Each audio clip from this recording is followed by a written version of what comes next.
Hello and welcome to today's edition of the Daf Yomi, Daf 28 Omadei of Teruma, using the Steinsaltz edition. So let's dive straight in.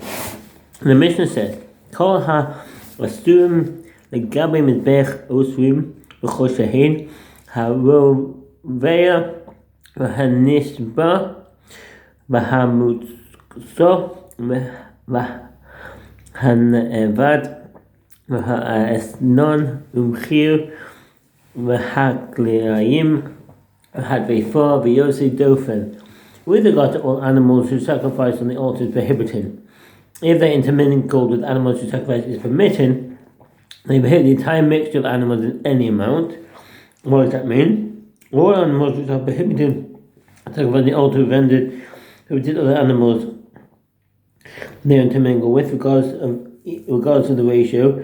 Even if one of them became intermingled with 1,000 permitted animals, the entire mixture is prohibited to be sacrificed on the altar in according to the ruling of the Mishnah. And say for word Hilchot Teruma Daf 312, regards to the ratio of permitted to the prohibited animals.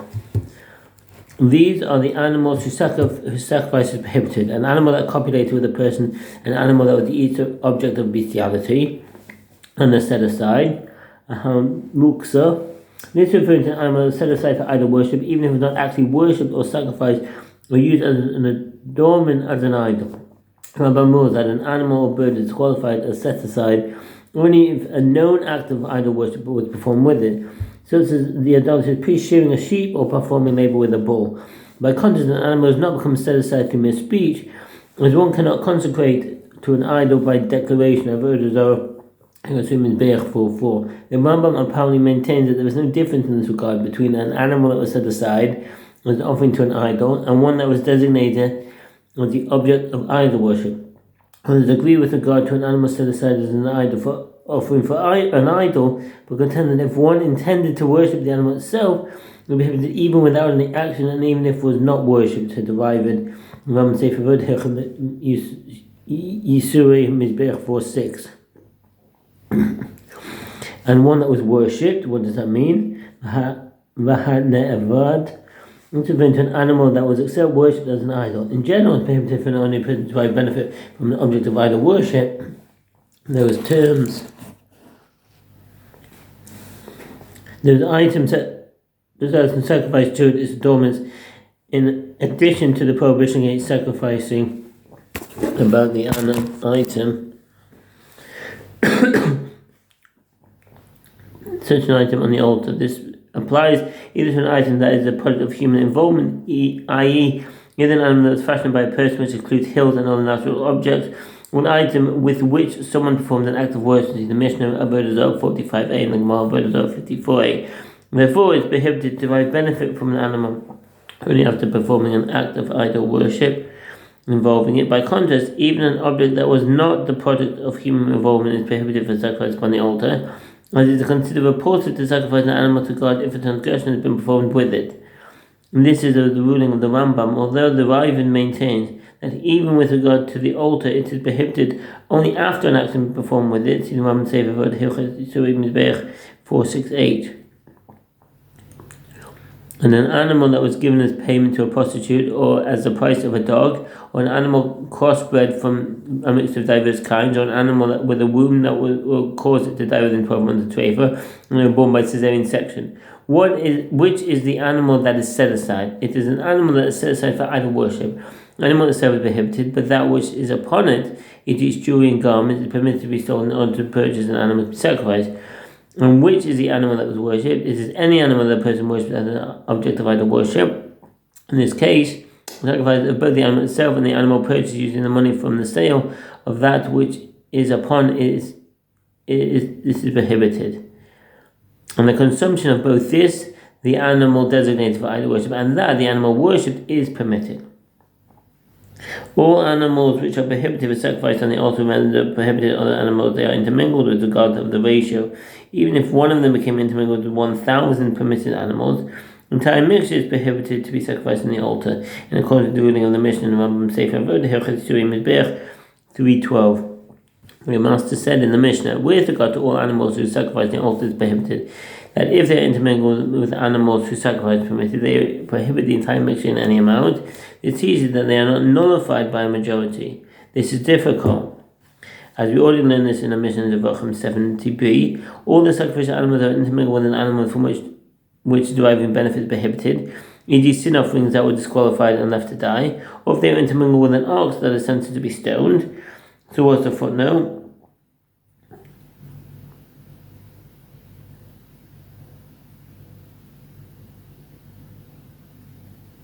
If a sin offering that is left to die or an ox that is to be stoned becomes intermingled with fit offerings, all of them must die, even if only the prohibited animals will intermingle with 1,000 other animals. The reason is that animals are considered significant and therefore not nullified in any mixture, in accordance with the Mishnah in the Vachim and the Gemara head, 6:1. This is referring to an ox that killed a person in Exodus 21:28-30. Although the same halacha applies to any animal that killed a person, the sages use the same example as the verse. According to the Gemara, one may not derive benefit from an ox after the verdict, even before it was stoned. Baba Kama 41a. In addition, Rashi elsewhere in Zevachim 71a and Kedushin 57b notes that with regard to an animal that copulated with a person, an animal that was the object of bestiality, which is also stoned, Leviticus 20:15-16, Sanhedrin 54b, that it is likewise prohibited to derive benefit from them after the verdict, even if a ratio is 1 in 10,000. To derive benefit from all the behemoth, and they must die.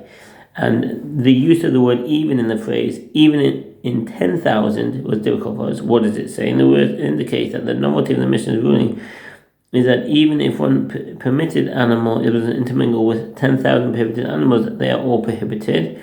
Yet this is less of a novelty than in the reverse case, since if in a situation where a minority prohibited item became intermingled with a majority of permitted animals, they are all prohibited.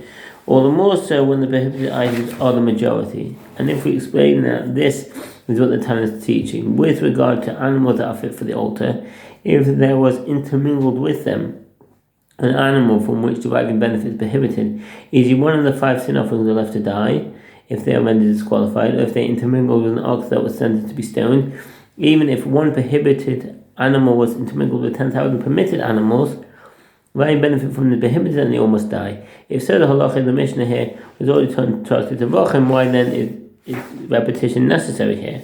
The Gemara answered that it was necessary, and it might enter your mind to say the halacha applies only there, with regard to the specific examples mentioned in the Mishnah of Vachim, as the 5 sin offerings that are condemned to die and an ox that is sentenced to be stoned are items which deriving benefit is prohibited. But here, where the animals are not items from which deriving benefit is prohibited, but are merely prohibited to be sacrificed, you might say, let them be nullified by a majority of permitted animals. Therefore, the Mishnah teaches that even animals that are merely prohibited to be sacrificed prohibit other animals in any amount. The Gemara asks, but we already learned in the Mishnah in Zevachim 71a, the law of an animal that copulated with a person, animal that was the object of bestiality, and other examples listed in the Mishnah here as well. If sacrificial animals were intermingled with an animal that copulated with a person, if a disqualified consecrated animal, e.g. an animal that copulated with a person, or an animal that was the object of bestiality, became intermingled with sacrificial animals, they shall all graze until they become unfit for sacrifice and are sold. And the money received, the owner should bring an offering as monetary value equal with the highest quality animal among them. This offering shall be from the same species as that of the sacrificial animal that was intermingled with him. One Sefer wrote here, or with an animal that was the object of bestiality, or with the set-aside, with the animal worshipped, or with one of the other animals mentioned here. They shall graze until they become fit for sacrifice and then sold. And for the money received, the owner shall bring another offering with the monetary value of a higher quality animal among them from the same species as the offering with which they were intermingled. It indicates that even in the case of an animal that may not be sacrificed, but from which may derive benefit, it nevertheless renders other animals prohibited when intermingled. Rav Kahana said, I said this halach before Rav Shimi Ba'ashi, and he said to me that it was necessary for the Mishnah to repeat this ruling. The reason is that one Mishnah is referring to a case where the previously fit animals became intermingled while they were still known sacred, and the owners subsequently consecrated them, and the other Mishnah in Zevachim referring to a situation where they became intermingled when they were already consecrated, as can be inferred from the opening phrase of that Mishnah. All the offerings, Zevachim 70b, which indicates that they are already offerings, and both Mishnayos are necessary, as had the Tana taught us this halacha only with regard to sacrificial animals, one might say that the reason is because they are repulsive, i.e. when the sacrificial animals become intermingled with other animals, they were immediately disqualified, meaning sacrificing the altar. But with regard to animals that became intermingled when they were not so sacred, at which stage they are not considered repulsive to the altar, as the altar does not have a claim to them, one might say that they be nullified in the mixture, after which the animals could be dedicated to the altar. Therefore, the Mishnah here teaches that even if the animals became intermingled when they were non-sacred, nevertheless, the entire mixture is prohibited. The Gemara asks, but we also learn this halacha that the entire mixture is prohibited with regards to non-sacred items in another Mishnah, in the verses of 74a. And these are the items that are prohibited in themselves, and that deem other items prohibited because they are intermingled with them in any amount. Wine used for libation in idol worship. Yain nasech. In this specific context, this expression is not referring to wine itself that was mixed with other wine, which would be a mixture of two liquids, but rather it refers to a vessel, e.g. a cask of wine, that became intermingled with other casks of permitted wine.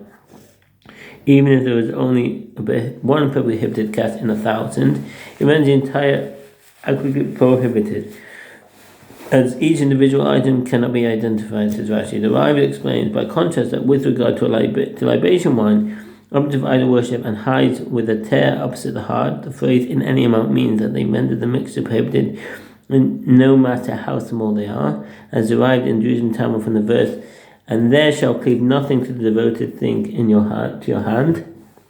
Deuteronomy 13:18. This interpretation is supported by the fact that in these cases, the Mishnah does not mention prohibited items such as an ox or a heifer, as in other cases, it simply mentions prohibition itself. If wine used as a libation by idol worship became mixed with permitted wine, it renders the permitted wine within any amount, and according to the Mishnah and Avodah Zarah, Sefer Kedusha, Herchad Ma'achalot Asura 15:6, Shulchan Aruch Yodei 134:1. And an object for idol worship, Avodah Zarah, objects of idol worship, accessories of idol worship, items that serve to beautify, says the Shach, items that sacrifice in idol worship are all prohibited and mixed with regard to the ratio, and therefore, if one of these became intermingled even with 1,000 permitted items, they are all prohibited in accordance with the Mishnah and Tractate of Avodah Zarah, Rambam Sefer Mada, the Avodah Zarah 7:9, Shulchan Aruch 141. Here too, Rashi explains that this is referring to a form that was worshipped, and which subsequently became intermingled with 1,000 similar forms that had not been fashioned for idol worship. By contrast, Rashi maintains that the Mishnah is referring to broken shards of a form. They are prohibited despite the fact that the idol was smashed because it was broken by a Jew, not a Gentile. And birds for the purification of a leper, Leviticus 14:1-6. What's the footnote? Sipare Metzora is prohibited to benefit from a bird that is slaughtered for the purification of a leper from the time it is slaughtered, in accordance with the opinion of Rabbi Yochanan, Kedushin 57a. Since the bird was a living creature, even if it became intermingled with 1,000 other slaughtered birds, it does not become nullified, in accordance with the principle that animals are considered important and are therefore nullified.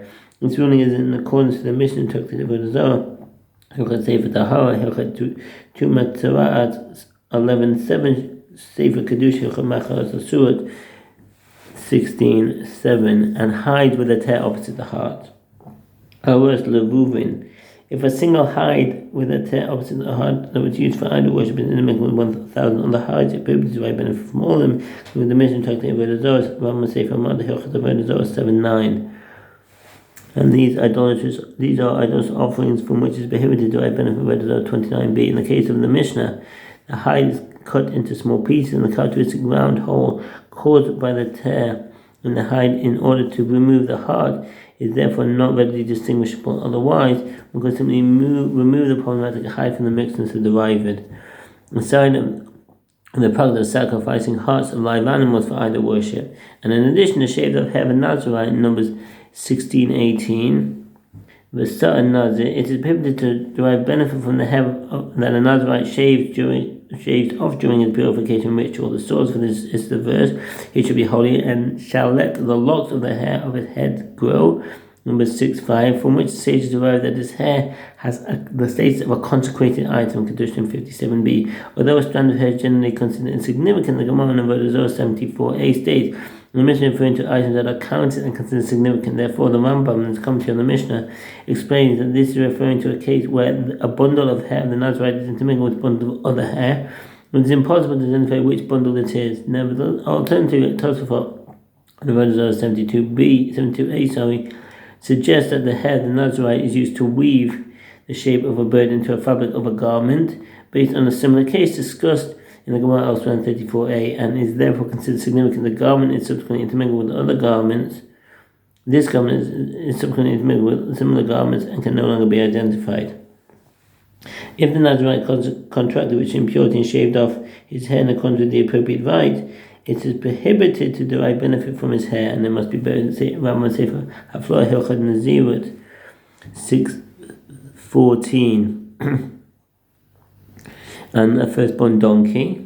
Peter Chomer, it is prohibited to derive benefit from a firstborn donkey until it has been redeemed. Since the living creature, even if it came into with 1,000 other donkeys, it does not become nullified according to the principle that animals are considered important and therefore not nullified. The Rav maintains that one should take money equivalent to the value of the firstborn donkey and cast it into the sea, dispose of it, after which it is permitted to derive benefit from the other donkeys. Rambam Sefer Zerayim Hilchot Bikurim 12:4 and Sefer Kedusha Hilchot Melach Alot Asurat 16:7. Rashi in Avodah Zarah explains this referring to a firstborn donkey that was not redeemed, from which it is prohibited to derive benefit that became intermingled with other donkeys. In addition, even Rabbi Shimon maintains that it is not prohibited to derive benefit from such a donkey. He agrees that after his neck is broken, as the Torah commands in Exodus 13:13, it is prohibited to derive benefit from it, similar to the heifer whose neck is broken, Brachos 9b. And an ox that is to be stoned, and a heifer whose neck is broken. Any animal that is considered significant is not nullified. Consequently, with regard to an ox condemned to be stoned and became intermingled with 1,000 oxen, or a heifer whose neck is broken that became intermingled with 1,000 heifers, and would derive benefit from any of them. And that's from Rambam Sefer Kedusha Hilchot Machal Surat 16:7.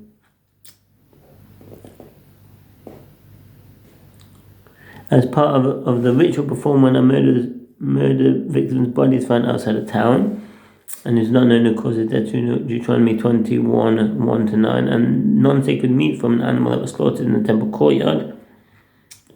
Prohibited by rabbinic to benefit from non-sacred meat that was slaughtered in the temple courtyard. If this meat became intermingled with other slaughtered meat, it prohibits all of the meat in any amount, in accordance to the ruling of the mission tractate of Avodah Zarah. The Kedusha Hilchot Machal Surat 16:6 on the scapegoat of Yom Kippur, Leviticus 16:7-10. All of these are prohibited in themselves, and like the mix is prohibited in any amount. Once again, the Gemara answers that both Mishnayot are necessary. As the Tana taught us this halacha only then tractate of Avodah Zarah, one would have said that it's only in that case where there are items which are from which deriving benefit is prohibited, that they are not nullified, but here that they be nullified.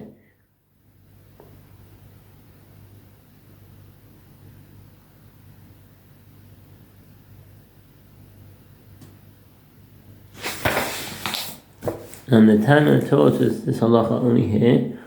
I'm going to have to stop there. I'm running out of time. I wish you a very good day and peace in Israel. All the best. Bye.